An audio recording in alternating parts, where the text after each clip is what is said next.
Some people don't avoid conflict because they're weak. They avoid it because it feels dangerous. Even small disagreements, correcting someone, saying no, expressing frustration, their body reacts before their mind does. Conflict doesn't just feel uncomfortable, it feels destabilizing, like one wrong word could shift the entire relationship.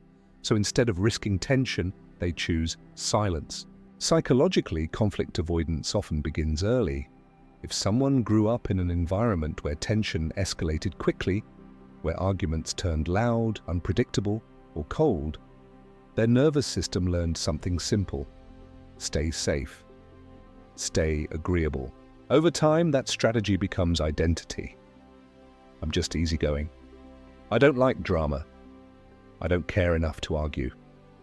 But underneath that calm exterior is often hyper-awareness, reading tone, monitoring reactions, anticipating emotional shifts. People who avoid conflict are usually very good at sensing mood. They can feel when something changes. They notice micro-tension, and because they notice it early, they try to smooth it out before it grows. But smoothing everything out has a cost. Resentment builds quietly, unspoken needs accumulate, and the version of themselves that disagrees starts shrinking.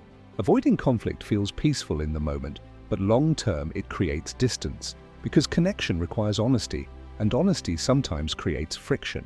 There's also fear of rejection. What if expressing disagreement makes someone pull away? What if asserting a boundary changes how you're seen? For someone wired to preserve stability, that risk feels too high. So they compromise early, apologize quickly, agree when they're unsure, all to prevent disruption. The deeper layer isn't about arguing, it's about tolerance for discomfort. Conflict avoidance is often low tolerance for emotional volatility, not because the person is fragile, but because their nervous system learned to equate tension with threat.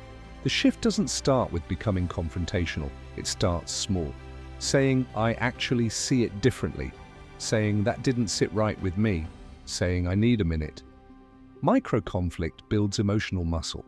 Because conflict, when handled calmly, doesn't destroy connection. It clarifies it, it reveals compatibility, it strengthens boundaries. People who avoid conflict aren't passive, they're protective. They learned that peace was safer than honesty, but real peace isn't the absence of tension, it's the ability to move through it without losing yourself. The real question isn't, why do I hate conflict? It's, what am I afraid will happen if I don't stay agreeable? Because sometimes the thing you're avoiding is the very thing that would strengthen you.